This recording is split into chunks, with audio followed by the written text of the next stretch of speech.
সে বলেছে আমি সীমান্তে আছি, হুট করে যে কোনো সময় ঢুকে যাব।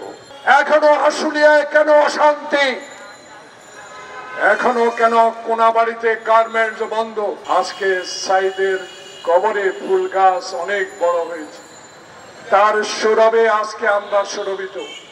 আমরা তাকে কিছুই দিতে পারবো না। শেখ হাসিনা একটি কথা বলেছে, এই কথাটা বাংলার বুকে যিনি উজ্জ্বল নক্ষত্র তৈরি করে পৃথিবীর বুকে আমাদেরকে আরেকবার পরিচিত করে দিয়েছেন ডক্টর মোহাম্মদ ইউনূস, তাকে আমি একটি উক্তি স্মরণ করে দিতে চাই।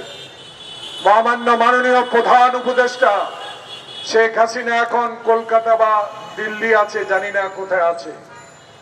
সে বলেছে আমি সীমান্তে আছি, হুট করে যে কোনো সময় ঢুকে যাব। জনাব পৃথিবীর ইতিহাসে স্বনামধন্য ব্যক্তি ডক্টর ইউনূস, আপনাকে এই কথাও সে বলেছে পদ্মার সেতু থেকে আপনাকে টুস করে ফেলে দিয়ে যাতে না মরে সেই ব্যবস্থা করা হবে।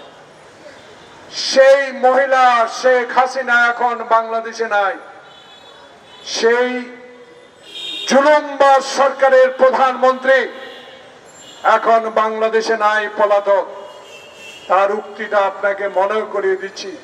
তার সহচরেরা, তার অনুগতরা এখনো বাংলাদেশে আপনার সরকারকে অস্থিতিশীল করার মানসিকতা নিয়ে কাজ করছে।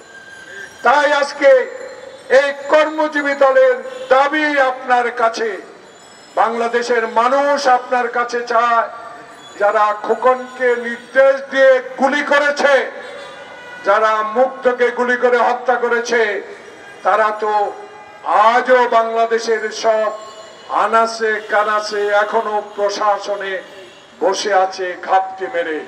প্রিয় বন্ধুগণ, আজকে সাইদের কবরে ফুল গাছ অনেক বড় হয়েছে, তার সৌরভে আজকে আমরা সৌরভিত।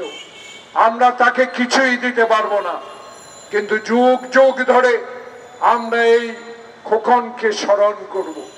এই খোকনের রক্তের বিনিময়ে অর্জিত হলো বাংলাদেশের শেখ হাসিনার বিরুদ্ধে আন্দোলন।